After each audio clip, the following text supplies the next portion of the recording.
दोस्तों, हमारी चैनल पर आपका स्वागत है। आशा करता हूं आप सब खुश होंगे, मैं भी खुश हूं और मेरा परिवार भी खुश है। तो आइए शुरू करते हैं एक नई कहानी। एक ऐसी शख्सियत जो किसी पहचान की मोहताज नहीं। अकेला चना बाढ़ नहीं फोड़ सकता, पर अकेला बंदा पहाड़ तोड़ सकता है।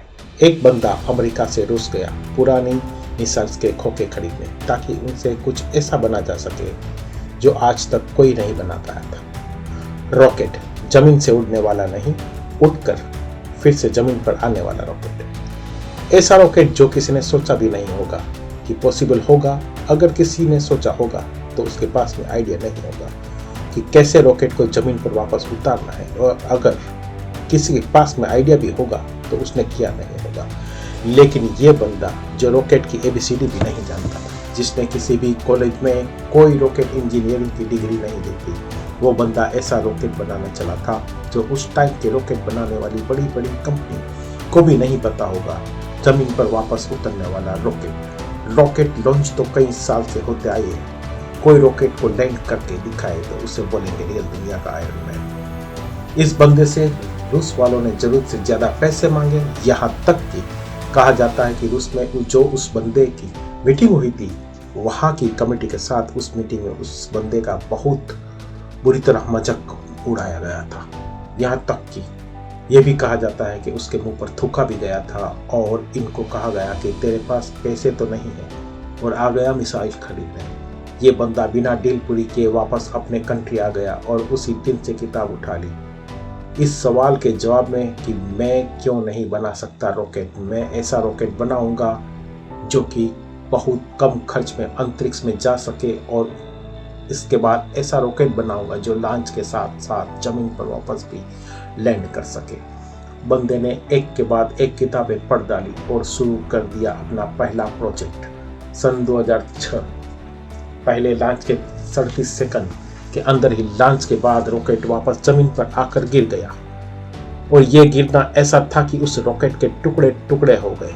प्रोजेक्ट फेल हो गया। बंदा 4 साल से इस पर काम कर रहा था।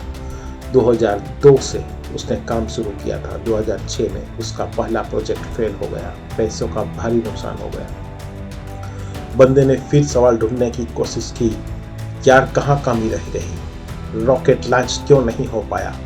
1 साल बाद फिर से रॉकेट लॉन्च किया, फिर से वही हुआ, मिशन फेल, रॉकेट क्रैश, पैसों का भारी नुकसान। इसी तरह 3 मरतबा वही हाल, तमाम प्रोजेक्ट फेल। अब इस बंदे के पास बड़ी मुश्किल से सिर्फ एक रॉकेट जितने पैसे बचे थे या उतने भी नहीं थे। इतने अच्छे अच्छे इंजीनियर थे ना इस बंदे के पास, वो सब उसे छोड़कर चले गए। लेकिन इस बंदे में इतना जुनून था, इतना होमवर्क इसने कर लिया था। इसने सोचा कि एक बार और ट्राई कर लेते हैं, लेकिन इसके पास में इतने पैसे नहीं थे कि अच्छे इंजीनियर को हायर कर सके, और ये घटिया इंजीनियर को रखना नहीं चाहता था। तो उसने डिसाइड किया कि जब मैंने इतनी पढ़ाई कर रखी है तो क्यों ना इस प्रोजेक्ट का मैं खुद ही चीफ इंजीनियर बन जाऊं। वो बंदा खुद चीफ इंजीनियर बन गया। रॉकेट साइंस की कोई इंजीनियरिंग डिग्री नहीं ले रखी थी, फिर भी बड़ी अजीब सी बात थी और बड़ी रिस्की काम था ये, और पैसों का पहले भी भारी नुकसान हो चुका था। लेकिन इस बंदे की हिम्मत का नुकसान कोई नहीं कर पाया। पूरी दुनिया ने एक नज़ारा देखा। दुनिया का सबसे कम बजट में उड़ने वाला रॉकेट सफलतापूर्वक लॉन्च हो गया था। साइंस की दुनिया में ऐसा करना पहली बार नहीं था, लेकिन इतने कम बजट के अंदर किसी रॉकेट को लॉन्च करना पहली बार हुआ था। ऐसा करके दिखाया उस बंदे ने जिसको कोई रॉकेट बनाना नहीं सिखाया। इस बंदे की कंपनी को दुनिया SpaceX के नाम से जानती है, और इसके रॉकेट में इतनी जान है ना कि नासा ने भी अपनी सैटेलाइट SpaceX के जरिए अंतरिक्ष में भेज दी है। जब इस बंदे के 3 लॉन्च फेल हुए थे, चौथा लॉन्च सफल हुआ।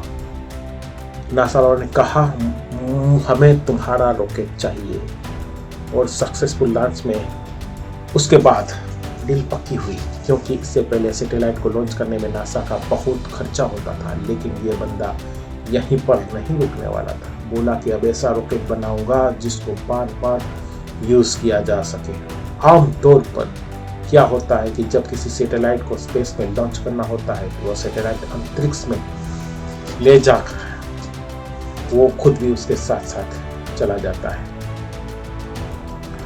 फिर आपको दोबारा यूज करना नहीं मिलता क्योंकि वो खत्म हो जाता है, यूज करने के वो लायक नहीं। यानी कि ये बंदा ऐसा रॉकेट बनाना चाहता था जो अंतरिक्ष में जाकर अपना काम करके सुरक्षित जमीन पर वापस आकर लैंड हो जाए, ताकि उस रॉकेट में सिर्फ फ्यूल भरना पड़े और फिर वापस स्पेस में जाने के लिए तैयार हो जाए। जब इस बंदे ने 2011 में अनाउंस किया कि मैं लैंड करने वाला रॉकेट बनाना चाहता हूं, तो काफी लोगों ने इनकी फिर से मजाक उड़ाना शुरू कर दिया। बड़े बड़े लोगों ने कहा कि ये फालतू काम है, क्योंकि हवाई जहाज तो लैंड कर सकता है लेकिन रॉकेट को लैंड करवाना नामुमकिन है। लेकिन इस बंदे के दिमाग में नामुमकिन नाम की कोई चीज नहीं थी। इसके दिमाग में केवल जिद थी कि लैंड करवाने वाला रॉकेट जरूर बनाऊंगा, सबको गलत साबित करके रहूंगा। बंदे ने अगले 4 साल तक दिन रात कर दी, बहुत सारे फेल रॉकेट वेस्ट कर दिया। आखिरकार 2015 में पूरी दुनिया ने फिर से एक बार अलग तरह का नजारा देखा है जो आज तक सिर्फ हॉलीवुड की फिल्मों में देखते आए हैं।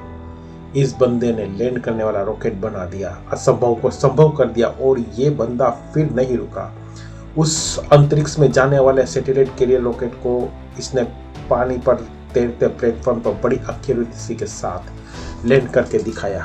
रॉकेट अंतरिक्ष में जाता है और सैटेलाइट को अर्थ के ऑर्बिट में छोड़कर 10-12 मिनट में वापस आकर अपनी जगह पर खड़ा हो जाता है। इस बंदे को अगर दुनिया का आयरन मैन नहीं कहा जाए तो और क्या कहेंगे।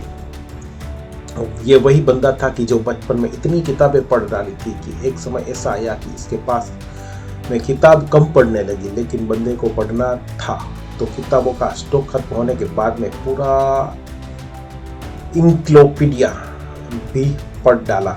ये बंदा आज दुनिया का सबसे अमीर इंसान बन चुका है। जी हाँ, यह बंदा जिसका यह कहकर मजाक उड़ाया गया था कि तुम्हारे पास पैसे तो है नहीं है और आ गए मिसाइल खरीदने। आज इस बंदे की औकात इतनी बढ़ चुकी है ना कि वो वैसे कमेंट करने वाले लाखों लोगों को खरीद सकता है। और ये सच है कि पैसा इंसान को खरीद सकता है।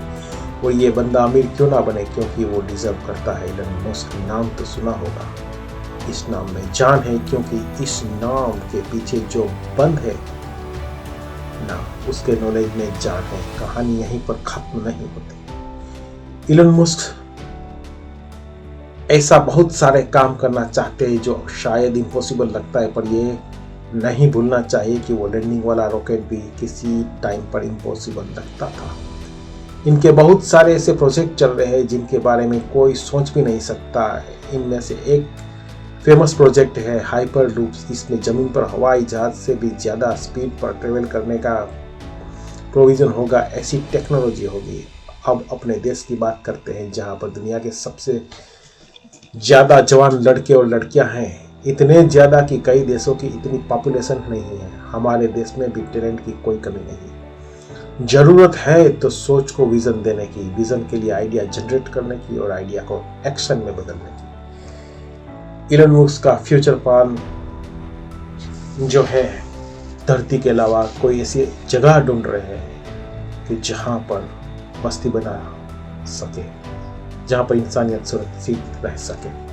अगर ये बंदा कर सकता है ना, तो आप समझ सकते हैं कि इंसान का दिमाग कितना पावरफुल है, इंसान कितनी हिम्मत, कितनी पावरफुल, इंसान की कैपेबिलिटी कितनी पावरफुल है और इंसान के लिए क्या इम्पॉसिबल है। इलन मस्क का मानना है कि फेल होने से नहीं डरना चाहिए, क्योंकि फेल होना भी एक ऑप्शन होता है, लेकिन काम ना करना कोई ऑप्शन नहीं होता है। ये खुद मानते हैं कि एक हफ्ते में लगभग 120 घंटे में काम करते, अगर 7 से डिवाइड करोगे तो लगभग 17 घंटे आएंगे। एक दिन में निकल कर कितने बंदे तो इतना सोते होंगे। इतना इनका कहना है कि मैं वो काम नहीं करता जो जरूरी है, मैं वो काम करता हूं कि जो मुझे अच्छा लगता है, मुझे करना है।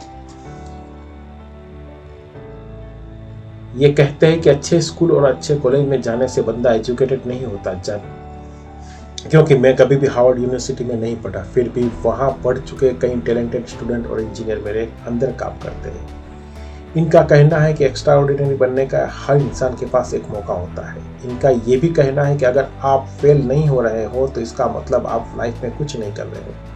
हर लड़का और लड़की को आज ये बात समझनी पड़ेगी कि उनको आज से ये डेट में क्या करना चाहिए। क्या उनको वो करना चाहिए जो लगता है कि जरूरी है, या वो करना चाहिए कि जो करना चाहिए।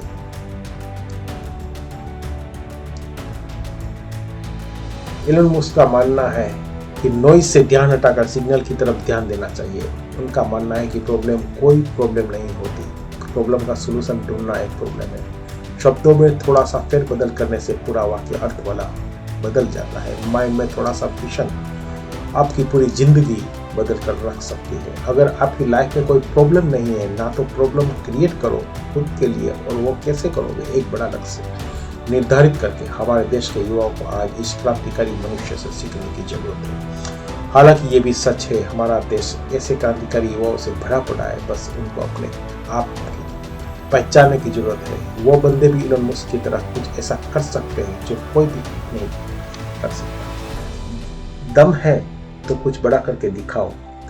देश में अपना नहीं बल्कि दुनिया में देश का नाम कर कर बताओ। बस यहाँ तक थी कहानी। इसी तरह की इंटरेस्टिंग सक्सेसफुल और रियल लाइफ कहानी हम लेकर आएंगे। आगे और कहानी जानने के लिए हमारे चैनल को सब्सक्राइब कर लीजिए, लाइक कर दीजिए, शेयर कर दीजिए। Thank you very much guys, thank you.